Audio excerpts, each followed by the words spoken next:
Hello again, Taurus. Dadhichi here. It's August 2019 already. Here's the animated chart for you, with Taurus being the sun sign for you.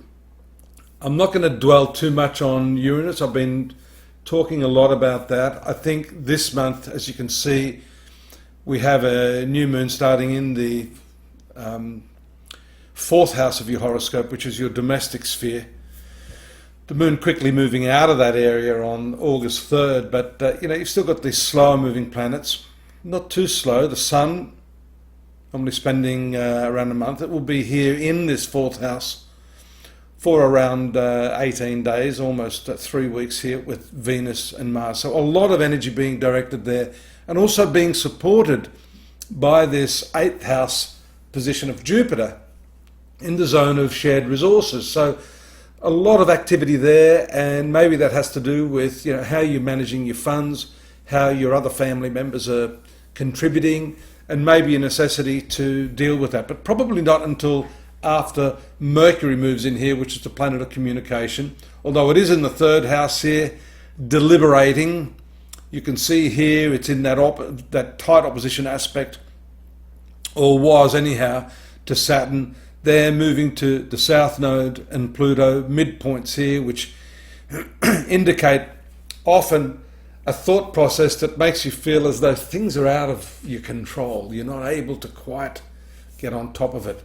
Here again, around the 8th and 9th, communication with your partner, lover or spouse. That's the 7th house. And then the 8th house here, again accentuating this shared resources, working as a team in the family to make things happen. It's generally not good having these hot, fiery planets, Sun and Mars here. Although the Sun is in its own sign, so that is probably a little bit of an exception. However, as the Sun moves towards Mars in this period, we call this combustion. And Mars is your planet of marriage and intimate relationships, and that's not necessarily good. That can cause health troubles, problems for your partner, and a need for you to support them in some way. That's also at the same time as we see the moon moving into this rather harrowing conjunction with Saturn and Pluto. That can make you deep, it can make you withdrawn, it can make some people a little bit depressed. Of course, this is the 9th house of the horoscope, which has to do with your ideals and your philosophy. Mercury here moving in around the 14th, while the moon moves into your career sector around the same time. So a lot of work issues going on, while this communication planet that I mentioned earlier hits your 4th house of domestic affairs. So a lot of domestic issues will be coming to the fore: writing, talking, communicating, negotiating. A more social sort of aspect is shown after the 16th, where we see the moon moving into this conjunction with Neptune. Don't allow your idealism to get the better of you, although here around the 17th there are very nice aspects forming here, solidifying your friendships and giving you the opportunity to make practical those ideals and those visions that you have for friendship. Don't overdo it. We can see that by these square aspects from the moon to Jupiter around the 18th. Then low-key period here, usually the case when the moon moves into this 12th house, more of a spiritual sector. And as you can see there, I'll stop that for a moment, these triangular aspects are also very good with respect to the dominant theme that I mentioned for you, which was your family life. Sometimes stepping back a little bit is the way that you're going to get more value, or at least create more value in the way people perceive you. There's two types of value in life. There's the perceived value, which is what people have in terms of their perception of you, and there's the actual value, and these two can often be poles apart. Here we see that stepping back can sometimes be a way that you can recreate value, and that I think is going to help you in your efforts to communicate, pacify and negotiate your way through your domestic issues this month.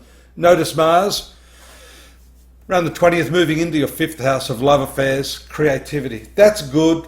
It gives you some respite. Venus also making its move into this area. Venus is your ruling planet.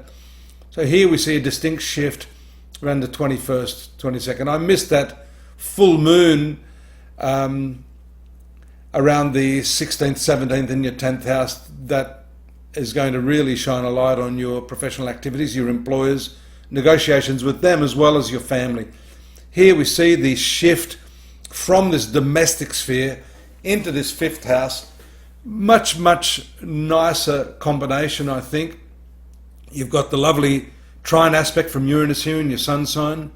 Venus, your ruler, is not too comfortable in the sign of Virgo, because it's what we call the debilitated sign for Venus. Still, not too much trouble is attendant to that. There may be some impulse on your part, however, with this conjunction of Venus and Mars, showing that you have to be a little bit careful in your taste, your choice of people at this time, especially if you're single. The opposition again from Moon to Saturn, which we saw earlier with the conjunction here, gives you a second dose of maybe thinking through your feelings, or maybe paying too much attention to your emotions. Sometimes we can get caught up in that web of how we feel, and then that sort of isolates us from the other more sort of enjoyable things that are going on in our lives. Try not to get too bogged down in how you feel or how other people feel about how you feel. And just keep your energies redirected into this 5th house activity, which is creativity, romance. Can be a bit speculative as well. Often we see people, especially here when Mercury, which is the mercantile planet or a business planet along with the Sun, throwing their money into speculative ventures.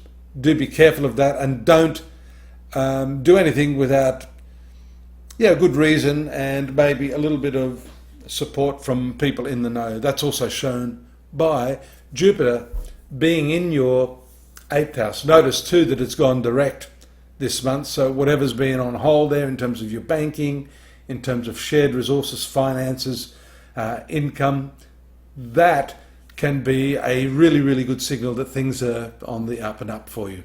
Take a look at astrology.com.au. We have a more chronological sequence of the aspects for August 2019. I'm here if you need a personal reading. We've been inundated with people. I'm happy to be inundated and happy to help you. And until next month, take care. See you then. Bye-bye.